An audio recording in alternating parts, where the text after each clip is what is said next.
Friends, मैं आज आपको स्पेशल लीव पिटिशन यानी विशेष अनुमति याचिका के बारे में बताऊंगा। ये फ़ाइल की जाती है 136 दैट इज़ आर्टिकल 126 के अंतर्गत which is of constitution of India. And ये आप तब फाइल कर सकते हो जब आपके पास कोई ना कोई एक जुडिशियल ऑर्डर होना ज़रूरी है, या it can be of some lower court और ट्रिब्यूनल और most particularly of any of the honorable high courts. If you have a judicial order on hand, within 90 days you have a limitation period within which you have to file a special leave petition. What do you need in order to file a special leave petition? आपके पास एक advocate on record होना बहुत ज़रूरी है, जिनके अलावा अगर उनका सिग्नेचर के बिना कोई भी पिटिशन फाइल होती नहीं है। ये सुप्रीम कोर्ट का सिस्टम है।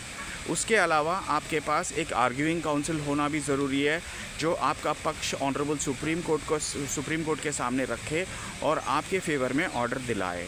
और नेक्स्ट थिंग लाइक अगर आपके पास कोई भी ऑनरेबल हाई कोर्ट का ऑर्डर है जो डिसमिस हुआ है, और आप उनको रिक्वेस्ट करके एक सर्टिफिकेट ऑफ फिटनेस की अगर आप रिक्वेस्ट करेंगे, that is certificate of fitness to appeal, then आप डायरेक्टली उसके बेस पे 132 टू 134 आर्टिकल्स के अंतर्गत आप ऑनरेबल सुप्रीम कोर्ट पहुंच सकते हैं और सीधा आपका जो अपील है वो नंबर हो जाएगा, चाहे वो सिविल अपील हो या क्रिमिनल अपील हो, direct number.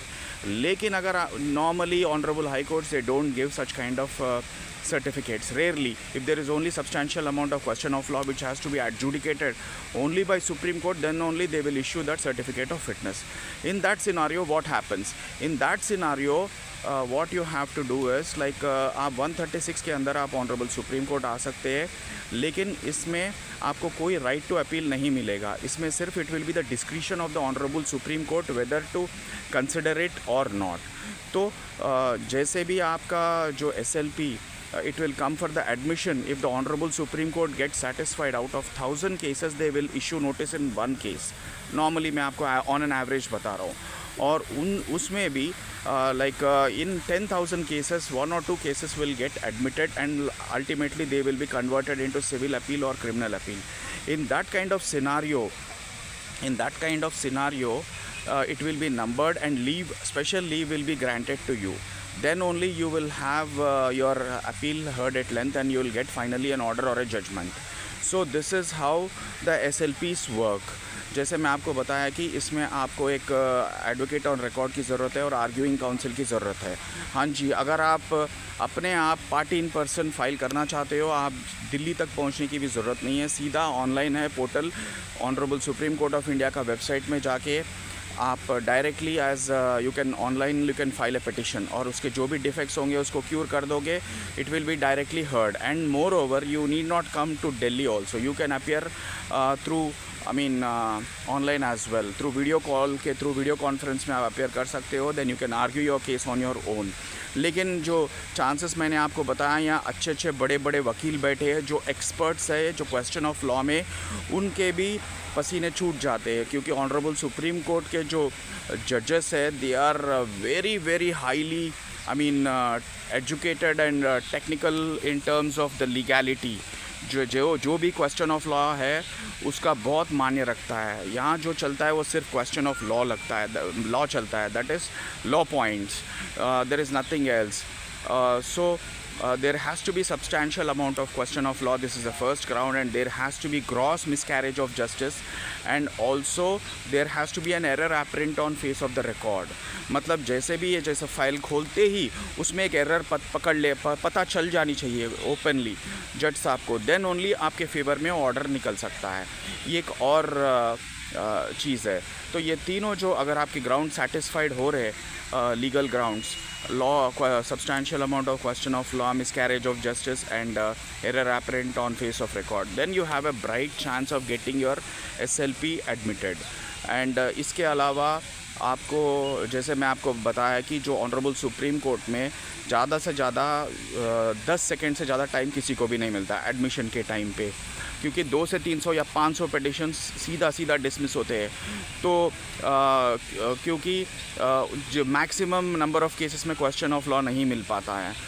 The councils are fail to do good amount of drafting. It's all depends on drafting. अगर आपका ड्राफ्टिंग बहुत अच्छा है, क्योंकि जज साहब पहले ही ये सब पढ़ के आते हैं, दोनों जजेस जो बैठते हैं डिवीजन बेंच में, they will read the case thoroughly, each and every case thoroughly, and they will come.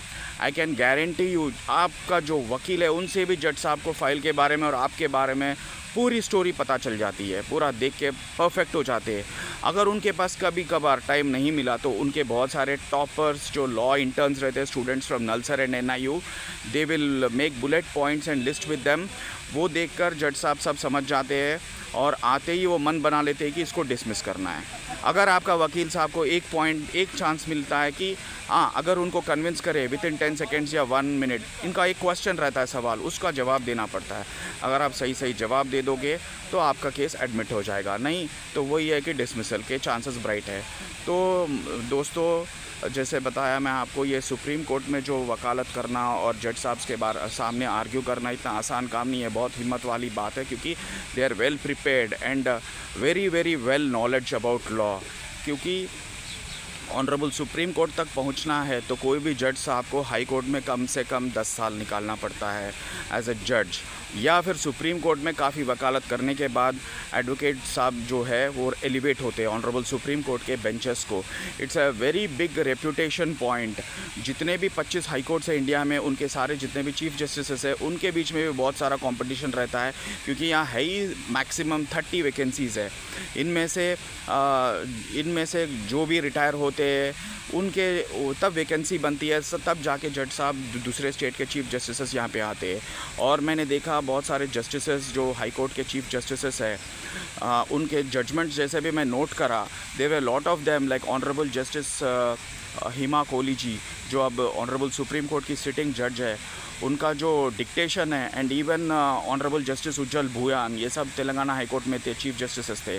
वो हर जैसे भी वो जजमेंट डिक्टेट करने बैठते हैं, हर 30 सेकेंड्स को सुप्रीम कोर्ट ऑफ इंडिया का जजमेंट का कोटेशन करते हैं। तो इतना नॉलेज रखते हैं। सुप्रीम कोर्ट ऑफ इंडिया के जजमेंट्स के बेस पे ये चलता है पूरा गेम, पूरा जो भी है litigation, everything becomes, I mean most important thing is the judgments of the Supreme Court. क्योंकि जो इंटरप्रिटेशन ऑफ लॉ है, it will flow only from the judgments, not from the books. Okay, whatever is law, if you quote from the books, these are all definitions and sections which will not have much of impact. आपको जो चाहिए वो है interpretation. जितना knowledge आपके पास supreme court के judgements के ऊपर है, उसके बेस पे चलता है। थैंक यू दोस्तों।